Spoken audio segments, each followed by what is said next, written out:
নিজেদের সুরক্ষিত রাখতে মার্শাল আর্টের প্রশিক্ষণ নিচ্ছেন ঝাড়গ্রাম গভর্নমেন্ট মেডিকেল কলেজ ও হাসপাতালের ছাত্রীরা। ঝাড়গ্রাম ডিস্ট্রিক্ট পুলিশের ব্যবস্থাপনায় মঙ্গলবার থেকে শুরু হয়েছে 1 মাসের প্রশিক্ষণ শিবির, যেখানে যোগ দিয়েছিলেন মেডিকেল কলেজের কম বেশি 62 জন ছাত্রী। রাজ্য পুলিশের তেজস্বিনী প্রকল্পের আওতায় আত্মরক্ষার বেশ কিছু কৌশল হাতে কলমে শেখাবেন প্রশিক্ষিত মহিলা পুলিশ আধিকারিকরা। মার্শাল আর্টের এমন প্রশিক্ষণ শিবির অভয়াকাণ্ডের ভীতি কাটাতে সাহায্য করবে। অভিমত শিবিরে শামিল হবু মহিলা ডাক্তারদের। কোয়ালিটি তো যে আনইউজুয়াল ঘটনাটা ঘটেছে, তো তাদেরও তো কোয়ালিটি তো ছিলই।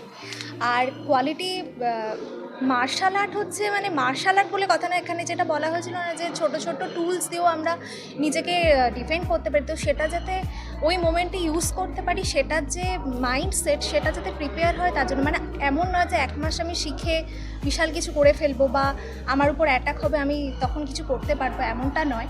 কিন্তু মোটামুটি নিজেকে বাঁচিয়ে ওখান থেকে পালানো যায়, এই ব্যাপারটা আমরা যাতে করতে পারি তার জন্যই। হ্যাঁ, একদমই তাই। কারণ মাইন্ড মানে স্ট্রং মাইন্ডেড আমরা বলতে গেলে কেউই নই, মানে খুবই কম সংখ্যক আছে যারা স্ট্রং মাইন্ডেড। মানে ওরকম সিচুয়েশনে আমরা হোপলেস বা হেল্পলেসই হয়ে পড়বো যদি ওরকম। হ্যাঁ, আরও ভয় পেয়ে যাবো। तो कराटा सिखाने के लिए प्रिंसिपल मैम ने एक लिया था, बहुत ही मतलब हम लोग को एकदम सेल्फ डिपेंडेंट बनाने के लिए और मेंटली भी हम लोग को मतलब प्रिपेयर करने के लिए कि कैसे हम लोग सिचुएशन को हैंडल करें। और बाय चांस हम लोग के साथ कभी ऐसा होता है, हम लोग इतना बाहर जाते हैं, आजकल हम लोग मतलब हॉस्पिटल जाएंगे, हॉस्पिटल भी हमारा दूर है, तो फिर आपको क्या लगता है ये ट्रेनिंग से आप अपना डिफेंस कर पाएंगे? हाँ, अगर ये ट्रेनिंग चला और हम लोग सीख पाएँ तो थोड़ा बहुत तो कर ही पाएंगे। मतलब इम्प्रूवमेंट मतलब होगा हमारे में, थोड़ा सा तो मेंटली भी प्रिपेयर रहेंगे कि चलो कुछ ऐसा होता है तो ऐसा नहीं है कि हम लोग हो जाएंगे, कुछ तो कर पाएंगे। ঝাড়গ্রাম জেলায় তেজস্বিনী প্রকল্পে প্রথম যোগ দিলেন ডাক্তারি পড়ুয়ারা, আর সেই কারণেই অধ্যক্ষা ডাক্তার সুস্মিতা ভট্টাচার্যের পদক্ষেপকে বাস্তবায়িত করতে সব ধরনের সহযোগিতার হাত বাড়িয়েছে ঝাড়গ্রাম জেলা পুলিশ। এবার দেখুন, অনেক সময় তো আমরা অনেক মানে সমস্যার সম্মুখীন হই আমাদের রাস্তাঘাটে, শুধু মানে প্রফেশনের তাগিদে হয়তো একটা অড আওয়ার্সে বেরোতে হয় বা বাড়ি ফিরতে হয়। অনেক ঘরে যারা থাকেন তাদেরও তো অনেক সময় অনেক কারণে বেরোতে হয়।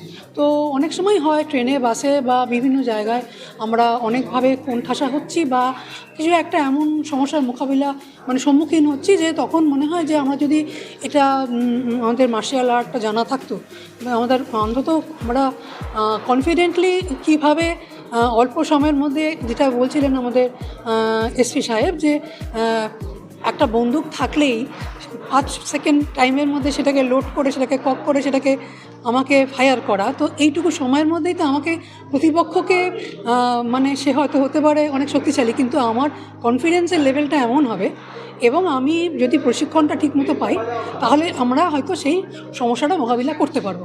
সেটার জন্যই আমাদের মূলত দরকার, সব মহিলাদেরই এই ট্রেনিংটা দরকার।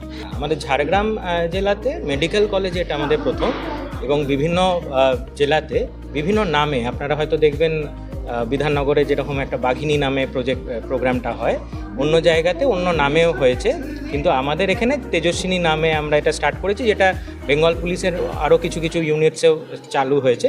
আমরা যেটা এখানে একটা ইউনিক ফিচার যে আমরা এখানে মেডিকেল স্টুডেন্টসদের ইনভলভ করতে পেরেছি। 62 জনকে তাদের ফার্স্ট ব্যাচে তারা তাদের উইলিংনেস দিয়েছেন এবং 1 মাস ট্রেনিং হবেন। আমাদের যারা খুবই অ্যাকমপ্লিশড মার্শাল আর্টস যারা ট্রেনার্স আছেন, ব্ল্যাক বেল্ট, তারাই ট্রেনিং এখানে দেবেন এবং আমাদের তাদের রেসপন্স দেখে আগামী দিনে আমরা এই হয়তো ট্রেনিং প্রোগ্রামটাকে আরও ব্যাপ্তি বাড়ানোর চেষ্টা করব এবং তার ডিউরেশনও বাড়ানোর চেষ্টা করব।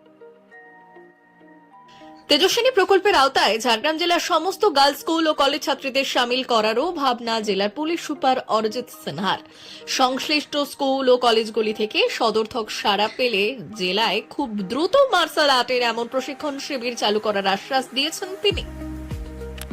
ব্যুরো রিপোর্ট, আজকের ঝাড়গ্রাম।